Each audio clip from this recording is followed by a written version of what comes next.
Hello students, how are you all? I hope you all will be fine. तो चलिए हम start करते हैं अपना चैप्टर जिसका नाम है जर्नी इनसाइड द एटम। ये केमिस्ट्री का सेकेंड चैप्टर है क्लास 9 का, यानी कि हम एटम के इनसाइड की जर्नी करेंगे, एटम के अंदर देखेंगे कि एटम के अंदर में क्या होता है। तो बच्चों हमारा चैप्टर स्टार्ट होता है एटम से, जिसमें हम सबसे पहले मैटर के बारे में पढ़ेंगे। तो मैटर क्या होता है बच्चों? एटम को समझने के पहले हमें मैटर समझना ज़रूरी है, क्योंकि दुनिया का कोई भी मैटर हो एटम से ही बना होता है। लाइक आप चेयर पे बैठे हो, बेड पे सो रहे हो, बुक को पढ़ रहे हो, ये सब क्या है बच्चों? ये सब कुछ मैटर है। ठीक है, तो मैटर है तो हमने कह दिया कि चलो ये मैटर है। तो ऐसा क्या कुछ ऐसा भी चीज़ है इस वर्ल्ड के अंदर जिसे हम कह सकते हैं कि मैटर नहीं है? राइट। तो जैसे हमारे दिमाग में कोई थॉट आ रहा है ना, कोई फीलिंग आ रही है, तो हम उसको बोलते हैं कि ये मैटर नहीं है। तो ऐसा कौन सा क्राइटेरिया है जिसके बेसिस पे हमने किस चीज़ को बोल दिया मैटर है और कुछ और चीज़ को हमने बोल दिया कि ये मैटर नहीं है? मैटर की बात करेंगे तो जहाँ पे भी मैटर होगा ना, हम मैटर को पहचानेंगे कैसे? तो बच्चों जब भी मैटर होगा तो उसके पास मास होता है। ठीक है, मैटर के पास क्या होगा? मास होगा। ठीक है, मैटर जब भी होगा उसके पास मास होगा एंड स्पेस ऑक्युपाइज करेगा। तो दो चीज़ें तो ज़रूरी है। जब भी हम बोलेंगे किसी, जैसे मेरे हाथ में जो मोबाइल है वो मैटर है, तो इसके पास मास है एंड स्पेस भी ऑक्युपाइज कर रहा है। तो दो क्राइटेरिया है on the basis of which we can say कि okay it is a matter और नॉट मैटर। तो चलिए हम एयर के बारे में जानते हैं। क्या एयर भी मैटर है? एयर तो हमें दिखाई नहीं दे रहा भाई। क्या इसका वेट होता है? यस, वेट एयर का भी होता है, क्योंकि जब एयर को आप बलून के अंदर फील करो, खाली बलून का वेट करो और एयर को फील करके उसका वेट करो, तो क्या आपको डिफरेंस नजर आएगा? यस, नजर आएगा। खाली बलून बहुत ही हल्का था, एयर फील करने के बाद उसका थोड़ा जो भी वेट होगा ग्राम में, मिलीग्राम में, बट वेट हो जाता है, मतलब एयर का भी वेट होता है। ठीक है, तो क्या एयर भी स्पेस ऑक्युपाइज करता है? यस, एयर भी स्पेस ऑक्युपाइज करता है। जब बलून खाली था तो एकदम पिचका हुआ छोटा सा जगह लिया हुआ था, जब हमने उसके अंदर हवा भरी तो कुछ ज़्यादा जगह ले लिया, यानी कि इसने ज़्यादा स्पेस ऑक्युपाई किया। ठीक है, उस तरह से हम वाटर की बात करें, फूड, क्लॉथ, स्टार्स है, प्लैनेट है, मतलब दुनिया में जो कुछ भी आपको दिखता है ना वो तो मैटर है ही। एयर आपको दिखता नहीं है, फील करते हो भी मैटर है। लेकिन मैंने बोला कि फीलिंग मैटर नहीं है ना, थॉट मैटर नहीं है, क्योंकि वो तो कोई स्पेस ऑक्युपाइज नहीं कर रहा। और मैं बोलूँ कि अपने थॉट को ना वेट करके मुझे दिखाओ, तो क्या दिखा सकते हो? क्या उसका कोई वेट है? नहीं, उसका कोई वेट नहीं होता, यानी कि वो मैटर नहीं है। तो मैटर होने के लिए जो ज़रूरी बात है हमें उसे याद रखना है। और मैटर का बेसिक यूनिट क्या है, मतलब किन चीज़ों से मैटर बना है? तो बच्चों जिस चीज़ से मैटर बना होता, जैसे मेरे पास जो मोबाइल है, आपके हाथ में बुक होगा, तो ये सब कुछ मैटर है। तो यदि मैं अपने मोबाइल को तोड़ के वो सबसे छोटा टुकड़ा निकालूं जिससे ये बना है ना, तो उसे हम कहते हैं एटम। यानी कि दुनिया का कोई भी मैटर किससे बना होता है? एटम से बना होता है। राइट। आप अपनी किताब जो आपके हाथ में उसको तोड़ो, फाड़ फाड़ के एकदम छोटा सा कण निकालो उसे, जिसे कि हम इकट्ठा कर करके हमने उस बुक को बनाया है, तो उस छोटे से उस टुकड़े को हम क्या बोलेंगे स्टूडेंट्स? कि वो एटम है। जैसे कि आपने पढ़ा है ना कि हमारा बॉडी का बिल्डिंग ब्लॉक क्या होता है? सेल होता है। हमारा पूरा बॉडी सेल का बना होता है ना। बट सेल को भी तोड़ोगे आप तो सेल भी एटम का फाइनली आप देखोगे बना हुआ है। मतलब सेल का साइज इतना बड़ा है ना कि सेल को इनफैक्ट आप माइक्रोस्कोप से देख सकते हो, लेकिन मैटर तो आपको दिखता भी नहीं है माइक्रोस्कोप से, इतना छोटा होता है। ठीक है, उसके लिए बहुत ही हाई पावर माइक्रोस्कोप का यूज़ करना पड़ता है। स्कैनिंग टर्निंग माइक्रोस्कोप जो होता है STM, उसका यूज़ करके हम किसी भी एटम को देख सकते हैं। कहने का मतलब कि जिस तरीके से ना हमारे बॉडी को बनाने के लिए क्या चाहिए था बच्चों? सेल। तो वैसे ही हमारे मोबाइल को बनाने के लिए क्या चाहिए? एटम। ठीक है, हमारे बुक को बनाने के लिए क्या चाहिए? एटम। राइट। और सेल को भी बनाने के लिए क्या चाहिए? एटम। राइट। यानी कि एटम वह छोटा यूनिट है, वह छोटा इकाई है, वह सबसे छोटा थिंग्स आप बोल सकते हो है, जिससे कि दुनिया का कोई भी मैटर जो है बनता है। ठीक है, जैसे हमारे सपोज मुझे घर बनाना है, तो मुझे सबसे छोटा चीज़ क्या चाहिए होगा जिसको खड़ा कर कर के मैं घर बना सकती हूँ? तो मुझे ईंट चाहिए भाई, ईंट चाहिए, उसके बगैर तो मैं घर बनाने का सोच नहीं सकती। लेकिन मुझे ईंट बनाना है तो क्या चाहिए? मुझे मिट्टी चाहिए। और मिट्टी किससे बना है? एटम से बना है। तो मतलब दुनिया का किसी भी चीज़ की बात हम कर ले वो सब एटम से बना हुआ है, राइट। तो ये सारी चीज़ें यहाँ पे लिखी हुई हैं। The basic unit of matter is atom. Why is understanding the atom important? तो एटम को समझना क्यों ज़रूरी है? हम क्यों पढ़ रहे हैं भाई एटम के बारे में? Why different substance have distinct physical and chemical properties?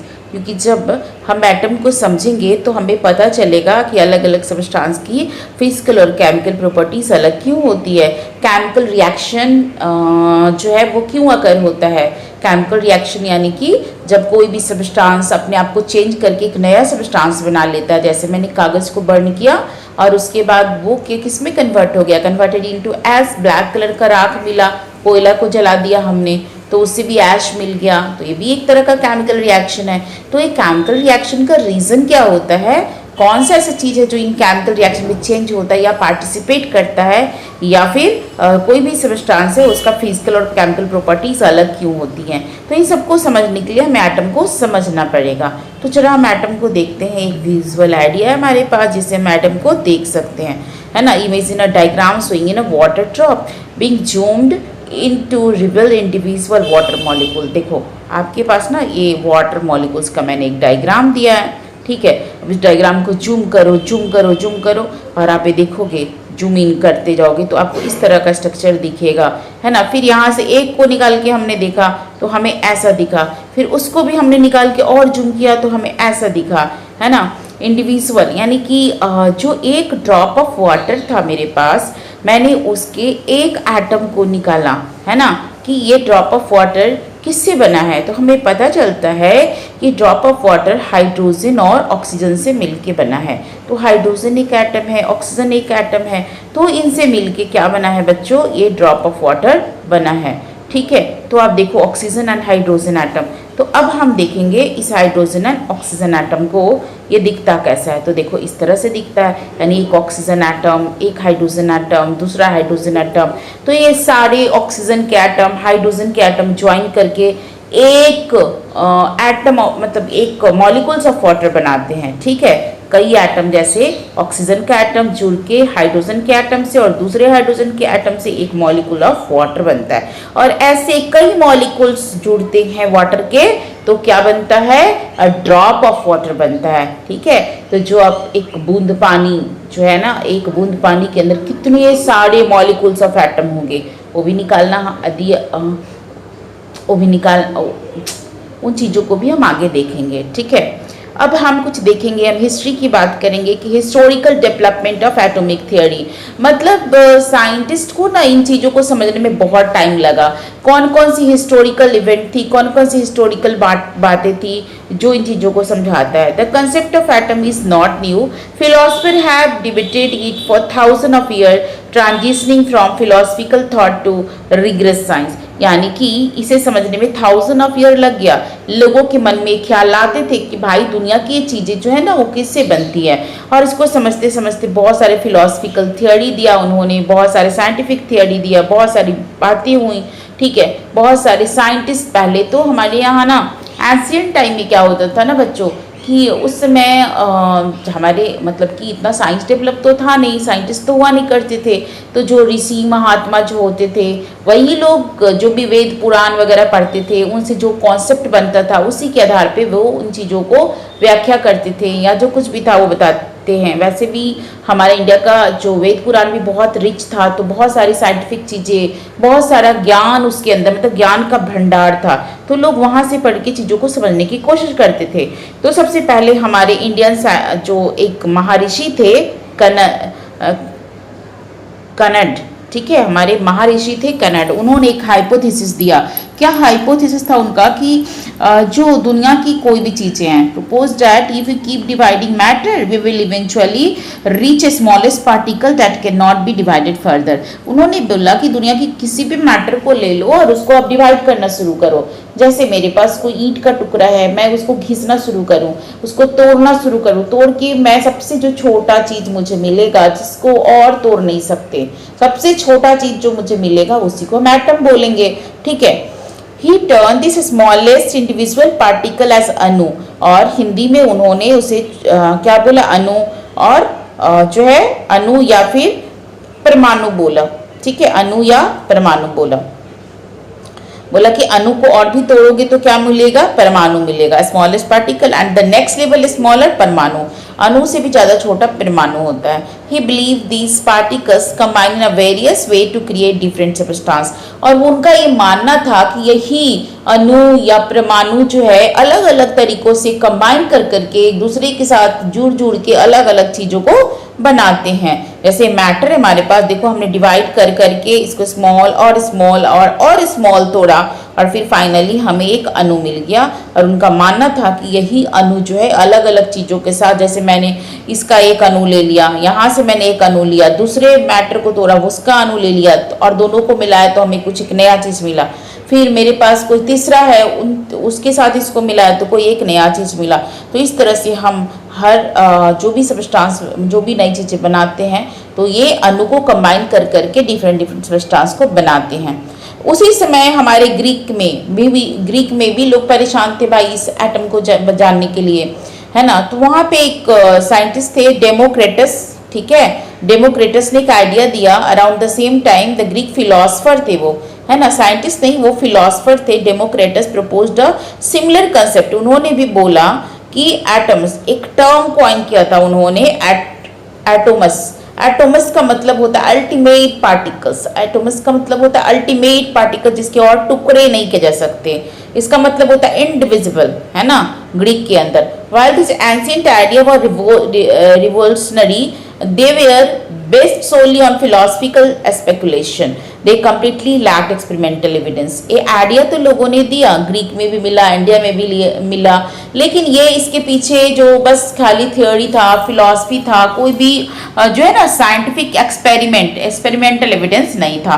उन्होंने भी बोला कि मैटर को तोड़ते जाओ and finally will get a smallest particle that is known as atom. ठीक है, एटम्स का मतलब होता है अल्टीमेट पार्टिकल्स, राइट। लेकिन कोई भी साइंटिफिक एविडेंस नहीं था। उसी टाइम पे हमारे एक साइंटिस्ट है डाल्टस ने थियोरी भी दे दिया भाई 1808 में। क्या थियोरी दिया, modern science John Dalton provide the. तो थोड़े टाइम के बाद एक साइंटिस्ट है जिनका नाम था डाल्टन्स, इन्होंने थियोरी भी दे दिया। और थियोरी क्या था, एटॉमिक थियोरी 1808 में।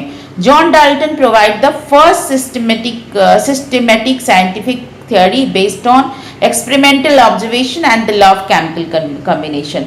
तो डेमोक्रेटस और कैनेड की तरह ये नहीं थे, इन्होंने कुछ एक्सपेरिमेंट किया, है ना, कुछ केमिकल एक्सपेरिमेंट किया और उसके बाद इन्होंने कुछ लॉ दिया और उस लॉ को हम बोलते हैं law of chemical combination. Okay, और उस लॉ के आधार पर उन्होंने अपने कुछ पोस्टुलेट दिए। क्या था वो पोस्टुलेट, कि जो एटम होता है ना, एटम फंडामेंटल पार्टिकल्स होता है, fundamental particles. Okay, tiny particles होता है और फंडामेंटल होता है। दूसरा थियोरी उन्होंने दिया कि इंडिविजिबल है, एटम जो है उसको और तोड़ नहीं सकते, इंडिविजिबल है। थर्ड पॉइंट उन्होंने बोला identical atom of an element, यानी कि all atom of a given element are identical in mass and chemical properties. Like आप यदि गोल्ड लेते हो कहीं से, तो गोल्ड के जो एटम होंगे ना, गोल्ड के जो एटम होंगे उन कहीं गोल्ड को तोड़ते जाओ तो उसके बीच में कुछ दूसरा चीज नहीं मिलने वाला है, गोल्ड ही मिलेगा। सिल्वर ले लो तो सिल्वर के बीच में कुछ दूसरा एटम नहीं मिलने वाला है ना, सब सिल्वर के ही एटम होंगे। मतलब यदि हम किसी खास तरह के एलिमेंट को लेते हैं तो उसके जो पार्टिकल्स है वो सारे सिमिलर होंगे, वो सेम तरीके का ही होगा। Different atom of a different element, यानी कि यदि हम गोल्ड लेते हैं एक और एक सिल्वर लेते हैं तो गोल्ड के पार्टिकल्स अलग होंगे, सिल्वर के अलग होंगे। प्लेटिनियम ले लो तो उसके अलग होंगे, कॉपर ले लो तो उसका अलग होगा। यानी ये सब डिफरेंट एलिमेंट है तो इनके पार्टिकल भी अलग अलग तरह के होंगे। ठीक है, उसके बाद उन्होंने बोला जब कंपाउंड फॉर्म होता है, यानी कि वाटर एक कंपाउंड है, और वाटर में हम वाटर को कैसे बनाते हैं बच्चों, हाइड्रोजन और ऑक्सीजन को मिलाते हैं तो वाटर बनता है। कार्बन डाइऑक्साइड भी एक कंपाउंड है और इसे कैसे बनाते हैं, कार्बन और ऑक्सीजन को मिलाते हैं। तो इन्होंने बोला कि कंपाउंड जब भी फॉर्म्ड होता है when atom of different element combine in a fixed whole number ratio, तो जो एटम होता है वो कंबाइन करता है, जैसे H2O है ना, H2O, तो यहाँ पे हमने 2 atom of hydrogen and 1 atom of oxygen लिया है, ठीक है। लेकिन हमेशा ये होल नंबर में कंबाइन करेगा, कभी भी ऐसा नहीं होगा कि आधा ऑक्सीजन आ जाए, 3/4 ऑक्सीजन आ जाए, जैसे कार्बन डाइऑक्साइड CO2 हम लेते हैं, ठीक है, यानी एक कार्बन का एटम है और 2 ऑक्सीजन का एटम है, ठीक है। तो ये भी देख रहे हो 1 और 2 के रेशियो में है, ये नहीं है 3/4 नहीं है, आधा नहीं है, पॉइंट में नहीं है, तो इसका मतलब है हमेशा होल नंबर में होगा, ठीक है, ओके। एटम ऑफ गोल्ड, ये देखो आप देख सकते हो कि गोल्ड का एटम जो है तो सारे इसके अंदर गोल्ड ही हैं, ठीक है। ऑक्सीजन के एटम के अंदर सारे एक जैसे ही हैं, ऑक्सीजन ही है, कोई और एटम इसके अंदर नहीं हो सकता, ठीक है। यहाँ देखो जब हमने कंपाउंड बनाया तो कंपाउंड के अंदर formation of water fix ratio हमने लिया है ना, यानी ऑक्सीजन का 1 एटम और हाइड्रोजन का 2 एटम।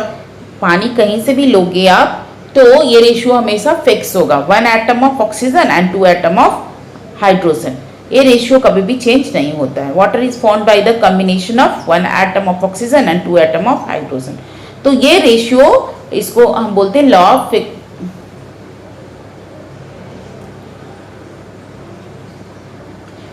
कांस्टेंट प्रोपोर्शन, ठीक है। इसे हम क्या बोलते थे, लॉ ऑफ कांस्टेंट प्रोपोर्शन, यानी कि उन्होंने एक लॉ दिया, जैसे बेसिकली उन्होंने क्या दिया, उन्होंने जो लॉ दिया वो लॉ ऑफ केमिकल कॉम्बिनेशन दिया, ठीक है।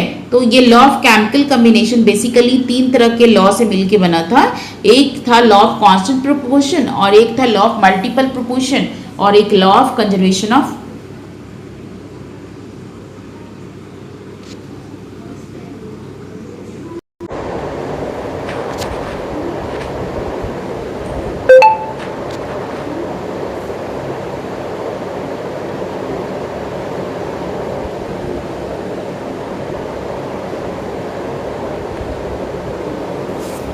ओके। तो आपने देखा कि किस तरीके से जो है डाल्टन ने अपनी थियोरी दी, अपना पॉइंट दिया कि एटम कैसे एग्जिस्ट करता है।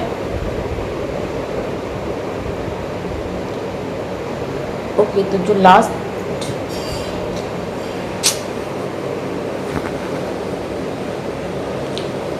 राइट, तो अब हम देखते हैं डाल्टन साहब को, जिन्होंने फर्स्ट टाइम जो है कुछ साइंटिफिक एक्सपेरिमेंट किया, on the basis of that उन्होंने थियोरी दिया, जिसे हम डाल्टन्स थियोरी के नाम से जानते हैं।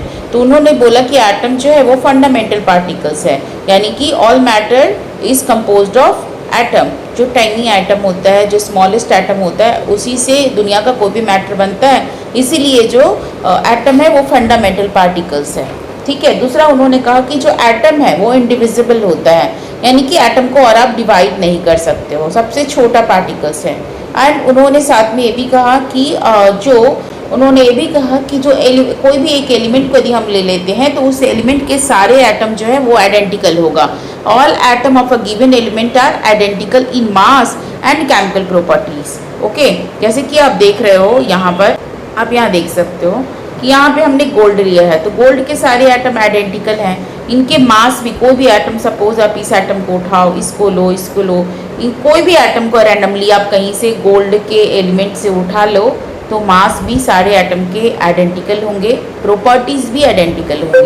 उस तरीके से यदि ऑक्सीजन के एटम की बात करें तो कोई भी एटम ऑफ ऑक्सीजन का ले लो, इनके भी मास क्या होंगे, सारे एटम के मास इक्वल होंगे एंड इनकी प्रॉपर्टीज भी इक्वल जो है आइडेंटिकल होंगे, ठीक है। वाटर को यदि हमें बनाना है ना, फॉर्मेशन ऑफ वाटर, तो उन्होंने बोला उन्होंने ये भी कहा था कि यदि हमें कोई भी कंपाउंड को बनाना है तो एटम हमेशा होल नंबर में ही कंबाइन करता है ना। जैसा कि मैंने आपको इससे पहले समझाया कि एटम कभी भी हाफ, 1/3, 1/2 ऐसे कंबाइन नहीं करता है, हमेशा होल नंबर रेशियो में कंबाइन करता है। Water is formed by the combination of 1 oxygen atom and 2 hydrogen atom, ठीक है। तो इस तरीके से डाल्टन साहब ने फर्स्ट साइंटिफिक एविडेंस के बेस पे कुछ थियोरी दिया था, ठीक है।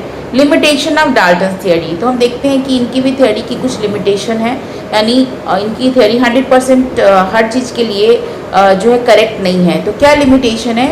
उन्होंने फर्स्ट जो बोला था कि एटम इंडिविजिबल होता है, तो सबसे पहले तो यही गड़बड़ी कर दी उन्होंने, क्योंकि एटम को बाद में पता चला कि एटम को भी भाई हम तोड़ सकते हैं, एटम डिविजिबल होता है। और जब एटम को तोड़ते हैं तो इसके अंदर से सब एटॉमिक पार्टिकल्स निकलता है, और ये सब एटॉमिक पार्टिकल्स क्या है? इलेक्ट्रॉन, प्रोटॉन, न्यूट्रॉन, ये सब एटॉमिक पार्टिकल्स है जो हमें कहाँ से मिलता है? एटम के अंदर से मिलता है, ठीक है। तोड़ने के बाद इसे हम निकाल सकते हैं, है ना। दूसरा, एग्जिस्टेंस ऑफ आइसोटोप्स। उन्होंने क्या बोला था कि यदि हम जो है कोई एलिमेंट लेते हैं तो उसके सारे एटम जो है वो identical in mass, identical in properties होंगे, बट ये बात भी गलत हो गई, क्योंकि फिर हमें बाद में चल के आइसोटोप्स मिला। आइसोटोप्स क्या होता है मैं आगे समझाऊंगी, फिलहाल आप ये समझो कि जो आइसोटोप्स होते हैं ना, जैसे कार्बन के दो फॉर्म हो सकते हैं। कार्बन, एक तो कार्बन का जब आप मास देखोगे तो उसके मास 12 होता है, और दूसरा एक कार्बन आपको मिलेगा जिसका मास 14 भी होता है, ठीक है। तो उन्होंने तो बोला था पूरे यूनिवर्स में कार्बन मिलता है, और कहीं से भी आप कार्बन लेके आते हो तो सबका मास अकॉर्डिंग टू डाल्टन्स 12 भी होना चाहिए, क्योंकि वो यदि कार्बन है तो सब सारे कार्बन का प्रॉपर्टीज क्या होगा? आइडेंटिकल होगा, और उसके एटम की प्रॉपर्टीज आइडेंटिकल होगी। लेकिन यहाँ पे तो हमें डिफरेंसेस देखने को मिल रहा है। एक कार्बन की जो मास है वो, एक कार्बन का मास 12 है, एक का 14 है, तो यहाँ पे क्या हो गया? यहाँ पे भी इनका लिमिटेशन आ गया डाल्टन्स का। नेक्स्ट जो है एग्जिस्टेंस ऑफ आइसोबार्स। तो उन्होंने ये भी बोला था कि यदि हम डिफरेंट एलिमेंट लेंगे, है ना, डिफरेंट एलिमेंट, जैसे कि सपोज आपने नाइट्रोजन लिया तो नाइट्रोजन का मास होता है 14, ठीक है, और एक कार्बन का भी मास आपने देखा कि 14। तो उन्होंने बोला कि नाइट्रोजन कहीं से भी लोगे तो उसका मास 14 है, तो सिर्फ नाइट्रोजन का मास ही 14 होगा, और दुनिया में एग्जिस्ट करने वाले दूसरे एलिमेंट का मास 14 नहीं हो सकता, है ना, अकॉर्डिंग टू डाल्टन्स। बट यहाँ तो हम देख रहे हैं कि नाइट्रोजन एक अलग एलिमेंट है, कार्बन एक अलग एलिमेंट है, लेकिन दोनों का मास 14 है। तो दो डिफरेंट एलिमेंट का मास सिमिलर हो सकता है, ठीक है, यानी कि दोनों आपस में आइसोबार्स है। तो जब डाल्टन ने थ्योरी दी थी उस समय आइसोटोप्स, आइसोबार्स का कोई कॉन्सेप्ट नहीं था, इन्हें खोजा नहीं गया था, इसलिए वो उसी के अकॉर्डिंग उन्होंने अपनी थियरी दी थी। बाद में पता चला कि नहीं, जो डाल्टन्स की थियरी है उसकी कुछ लिमिटेशन भी है। सब एटॉमिक पार्टिकल्स है ना, यानी इलेक्ट्रॉन, प्रोटॉन, न्यूट्रॉन। तो हम इसके बारे में, इसकी डिस्कवरी कैसे हुई अपने नेक्स्ट वीडियो लेक्चर के अंदर पढ़ेंगे। Thank you.